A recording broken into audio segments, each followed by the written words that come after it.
Et la halachot, Chazak ou Baruch Rabotai Besorot Tovot. On est aujourd'hui le 14, on dit en hébreu Yad, dans le mois d'Elul, pile un mois avant Sukkot. Mais ça sonne un peu loin, alors 2 semaines avant Rosh Hashanah.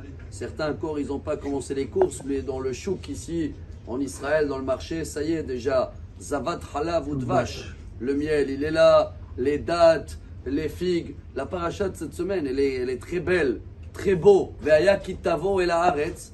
Et là, je crois qu'il y a un très beau message que Moshe Rabbeinu nous fait rappeler dans cette paracha.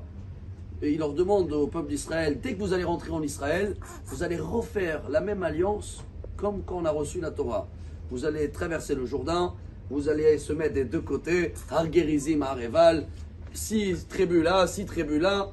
Certains ils vont annoncer la première partie du contrat de loyer de la terre d'Israël. Ce qui veut dire, si vous allez faire la Torah, les mitzvot, le Shabbat, tout ce qu'on se renforce à chaque jour, et en ce moment on demande pardon sur ce qu'on a mal fait, et tout le monde répondra Amen.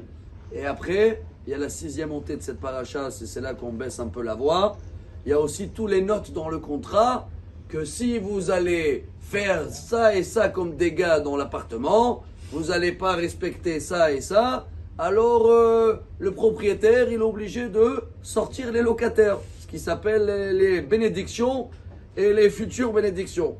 Rabotai, pourquoi refaire une alliance dans la paracha de cette semaine? Quoi, il y a 40 ans, on a reçu la Torah, Dieu il a déjà tout donné, toutes les lois, ça a été dit plusieurs fois même, si vous ne respectez pas, c'est comme ça, vous respectez, Zavat Halav ou Dvash.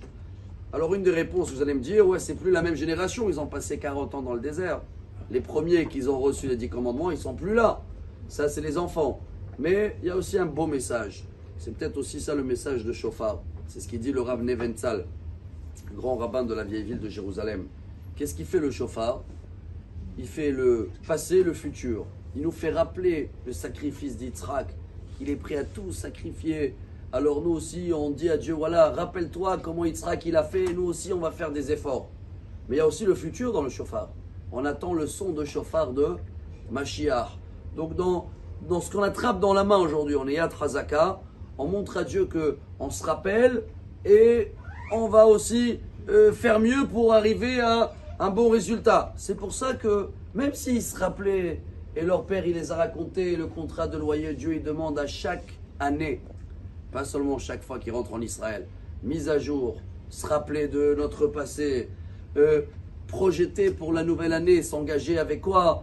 Et voilà le but de Shofar, chapeau ma'asechem, les ishtaper on dit en hébreu, s'améliorer. Comment tu t'améliores? Quand tu te rappelles le passé et quand tu as toujours des projets pour le futur. Et voilà pourquoi dans cette paracha qui est très belle, le peuple d'Israël, tout de suite à l'arrivée d'Israël, Moshe les a dit, mise à jour, chaque année, mise à jour à Rosh Hashanah. Alors j'espère que dans les 14 jours qu'on a, on va, si Dieu veut, faire un bon mise à jour de la fin de cette année et pour avoir une excellente année.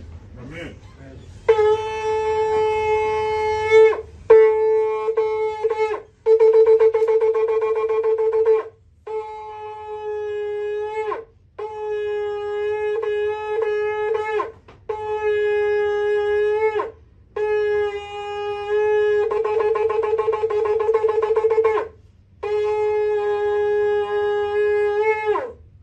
Shofar polonais.